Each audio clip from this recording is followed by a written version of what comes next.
Welcome to part 2. In this part, we're focusing on what is the mathematical content that students need to master across kindergarten through 8th grade. Now, in this part, you're going to focus on the foundational mathematics strands that students need to know across the grade levels. And we're going to focus on how these strands can inform the content in intensive intervention. Now, this part is all about mathematics knowledge across grade levels and foundational mathematics knowledge. The thing about intensive intervention is all students that are in intensive intervention, they are already struggling with mathematics. And so those students are typically 1, 2, maybe 3 or 4 grade levels behind in terms of their mathematics knowledge. So when we're thinking about intensive intervention, we can't go back and reteach everything. What we have to do is focus in on the most foundational skills that students will need to know across grade levels and beyond their school career. So that's why we're really focusing on this, because you as a teacher have to know what are the foundational math skills that students must master across the grade levels. And those are the things that we're going to teach within intensive intervention. So where are we? Let's look at our DBI diagram. Today we're focusing on the math content that should be going into the intervention program. And we'll also be focusing on the math content that you're going to think about if you have to do an adaptation to the student's intensive intervention. Now, how I like to think about this is I have a continuum of mathematics learning. And when I'm thinking about designing intensive intervention, I've always got a student. And I know that in this continuum of mathematics learning, the student needs to be here. But students are in DBI, or we're using DBI with students because students are here. Now on that continuum of math learning, there's this space here where we need to help students out. And what are we going to do in that space? We're going to implement DBI. So that's what we're focusing on here today. So when I'm thinking about this DBI diagram, I'm going to start with this intervention program, or I'm going to call it the Instructional Platform. And I really want to focus on those foundational mathematics skills that are necessary across grade levels. So you might be asking yourself, Sarah, what are those foundational mathematics skills? Well, there's not really a list that we can look at, but there are some standards that can help us think about the foundational skills that students need to know. Now, there's several areas that I always think are really important for students to have mastery. And one of those areas is fluency. You can have fluency with counting, you could have fluency with solving algebraic equations, but most of the fluency standards that we're going to look at today involve fluency with addition, subtraction, multiplication, and division. So if I've got my continuum of math learning, right, so I'm moving that along across the grade levels, and if I'm thinking about fluency, the foundational skills related to fluency are the following. So in the earliest grades, students need to be able to fluently add and subtract within 5. And in the next grade level, we have students need to be able to add and subtract within 20. Beyond that, students need to be able to add and subtract within 100.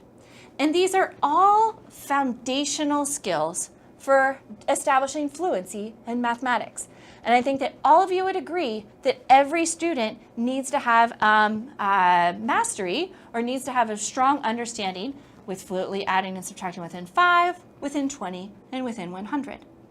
Now beyond that, we have students that need to be able to fluently multiply and divide within 100. And then they need to be able to add and subtract multi-digit whole numbers using a standard algorithm or any type of algorithm. And then later, students have to be able to multiply multi-digit whole numbers, and then they should be able to add, subtract, multiply, and divide decimals. So you can see that all of these skills relate to fluency. Some of the fluency skills are a little bit more difficult. Some of them are a little bit easier. But this is a pathway of fluency that students must develop across the grade levels. Now, how does this relate to intensive intervention? Remember, this is where where my students need to be and where they are. So for example, I might have a student that should be able to add and subtract multi-digit numbers, but they're having a lot of difficulty with that. And in fact, when I assess the students, they're really still struggling or doing okay with being able to fluently add and subtract within 100. So if the student is here and needs to be here, I can use these skills, these foundational skills, to inform the content of the intensive intervention. So within intensive intervention, I'm probably going to practice a lot of adding and subtracting within 100. I'm probably going to practice working with the multiplication and division facts. And then hopefully we can get it up to the point where students are adding and subtracting with multi-digit whole numbers. And again, that's where our DBI comes in. So I think fluency is a pathway that students really need to have strong understanding of. Another one is place value. So for example, in place value, students need to be able to compose and decompose numbers from 11 to 19. After that, students need to be able to understand what is meant by a 2-digit number, and after that, a 3-digit number. And then students need to be able to round to the nearest 10 and 100s. Students need to be able to pick apart a number and understand what a digit within place value represents, and that's with whole numbers, and then finally with rational numbers. But I can use this understanding of the pathway of place value to inform intensive intervention for a student. Now, I place together standards related to fluency, and I also place together standards related to place value. You can see I started with the easier standards and moved here to the more difficult standards. So now it's your turn. I want you to look at activity number 2 in your workbook. And you're going to look at operations content. And I want you to place those in order from easier skills to more difficult skills.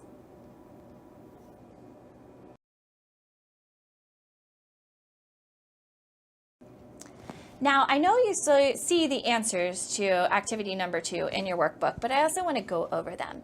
So when I was thinking about this activity number 2, remember we're focused on operations. I want you to look at this pathway related to operations. So students need to be able to apply properties of the operations to add and subtract. Then students need to be able to explain why those strategies work. And then students need to be able to do the same thing with multiplication and division. So understand what are the properties of being able to multiply and being able to divide. In later modules, we talk about really all 3 of these things. And then students need to be able to understand division. And then students need to be able to add and subtract, multiply and divide decimals. So a lot going on there. And look how quickly this amps up from just understanding what does it mean to add to then being able to add with decimals. Then as we move into the later grades, students must be able to apply those properties to generate equivalent expressions. Then they have to be able to solve different types of linear expressions. They're not solving expressions.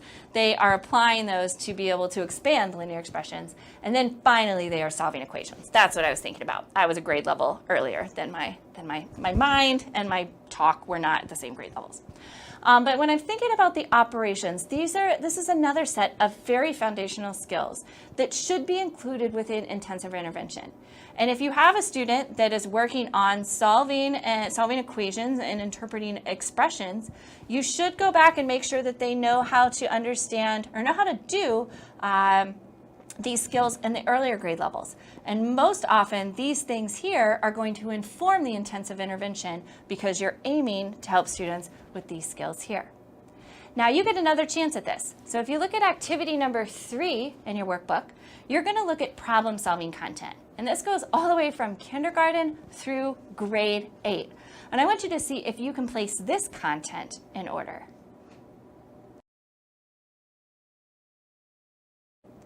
So good job with activity number 3. I just want to briefly show how these pathways move in order. So here in kindergarten, students should be able to solve addition and subtraction word problems and be able to add and subtract within 10. There's so many of these standards, they're not going to fit all onto my slide, but I think you can interpret what letters are missing there. Then students have to solve word problems that involve addition of 3 numbers. So it's like if I was adding 6 plus 5 plus 7. Then students have to add and subtract using word problems within 100. Then we move to multiplication division within 100, solving word problems. Then we move to multi-digit word problems, and this is with all 4 operations. And then finally, students have to solve word problems where we are using fractions. Then we use fractions, multiplying fractions by fractions, or division and multiplication with fractions and fractions. Then they have to solve word problems with all 4 operations across all different types of rational numbers. And finally, students have to solve real word problems with different types of equations and 2 variables. So if I was kind of giving you the answers here, these start here in kindergarten and move all the way through 8th grade.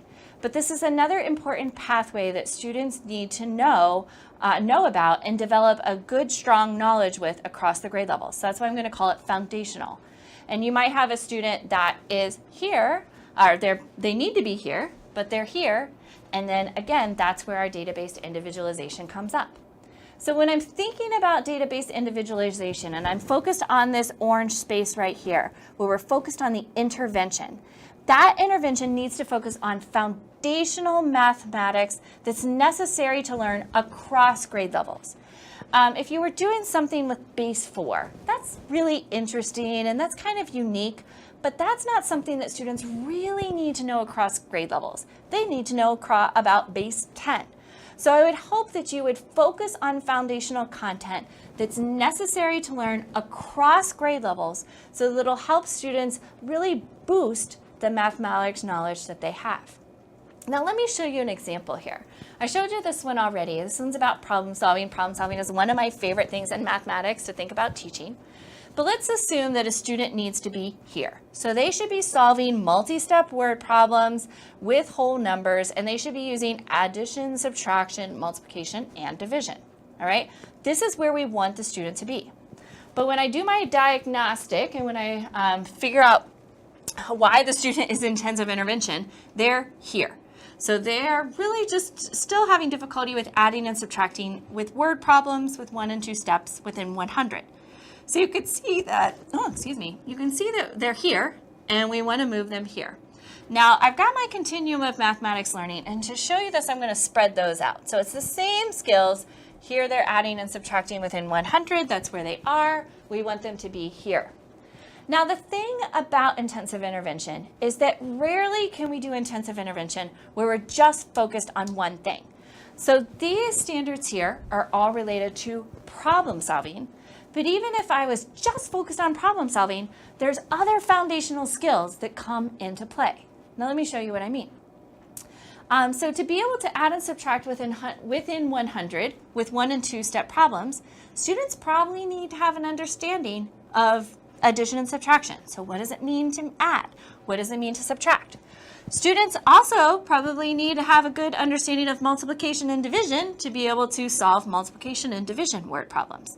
So if I'm here and I'm trying to get here, I can't just focus on the foundational skills related to problem solving. I also need to focus on foundational skills related to the operations, because you can see just with these two right here, they are very closely related. If I have a stronger understanding of multiplication and division in terms of concepts, I'm probably going to do better with that in terms of problem solving. And I can also add this other operations here. This one is about division, but that would come into play if I'm trying to solve problems with all 4 operations. But I also might want to think about some other things. Maybe I need to think about place value. Maybe if students are having difficulty with solving word problems within 100, they don't have a good understanding of place value of 2 digits, place value of 3 digits. And I also might want to think about fluency. Perhaps students really don't have a strong fluency with adding and subtracting within 100, so that makes it difficult to do computation. That makes it difficult to solve word problems. I could think about the fluency here with multiplication and division is related to how I understand multiplication and division and how I solve word problems with multiplication and division. And finally, I could add here, I should be able to fluently do computation. That would relate to solving word problems that have addition, subtraction, multiplication, and division. And here, I think I've got one more to place in here, being able to fluently do computation in terms of multiplication. So when I'm thinking about intensive intervention, I need to be here. But the student is in intensive intervention because they are here. And when I'm looking at that DBI diagram and I'm thinking about, well, what instruction do I need to provide? Well, you need to provide instruction on foundational math skills. And one of the activities that you might think about is taking some of the foundational standards, so those related to fluency and operations, those related to problem solving and place value. You might also look at those related to geometry and measurement, and placing them in an order so that you can think about this order as informing the intensive intervention content that you are going to provide. If you'd like more information about how to figure out the scope and sequence for students, check out this article here. And one of the things that might be really helpful in this article is this idea, instead of thinking at the scope and sequence as a continuum, you might also want to think about it as a mountain. So here you can see at the top we've got our goal. So this is what we want students, where we want students to be. And then these are all the different standards that we have to hike up the mountain in order to get to this standard here. Just another way of thinking about the same thing we've been talking about. So now it's your time to think about doing workbook activity number 4. In this activity, you're going to determine the foundational skills that might need to be included within your intensive intervention for any student that you choose. And I'd like you to think about using your state standards or your knowledge of mathematical pathways to do this activity. Go ahead and start this activity, and then I'll be back in just a minute to help you see how I would think about completing this workbook activity.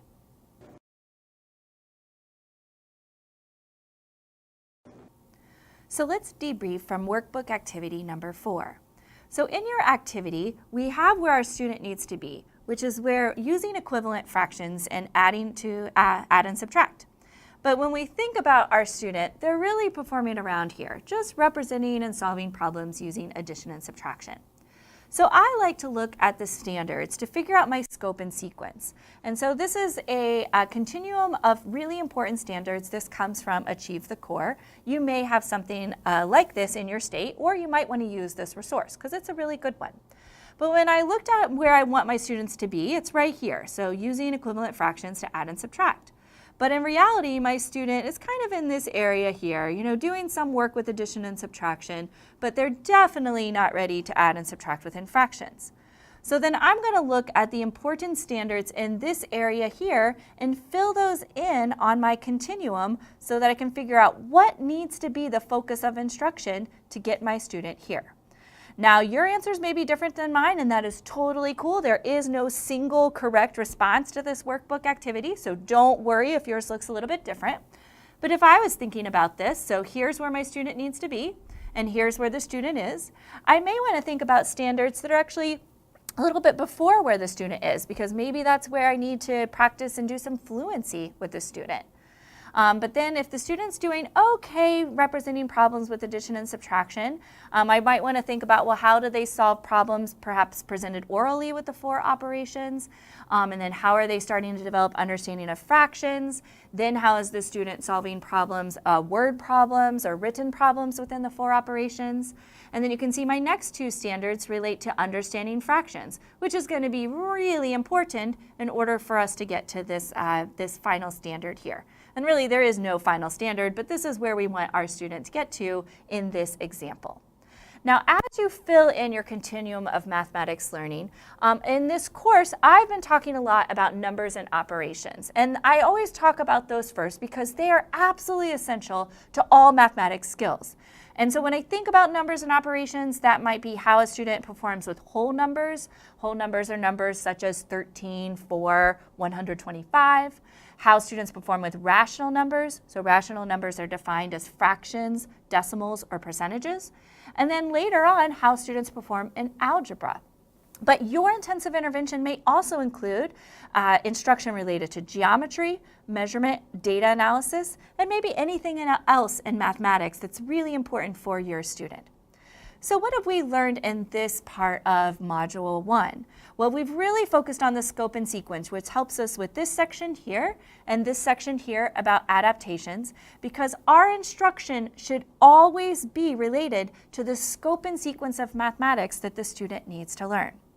So our checklist for this module, or this part of this module, includes identifying the foundational math standards that are important across grade levels, and then being able to place those foundational math strands in a meaningful order to inform your intensive intervention.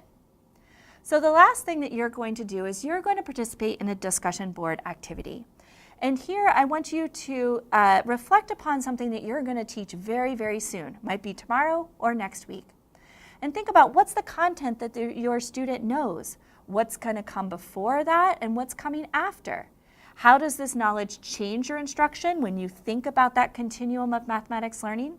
And what questions might you have for other teachers? Good luck!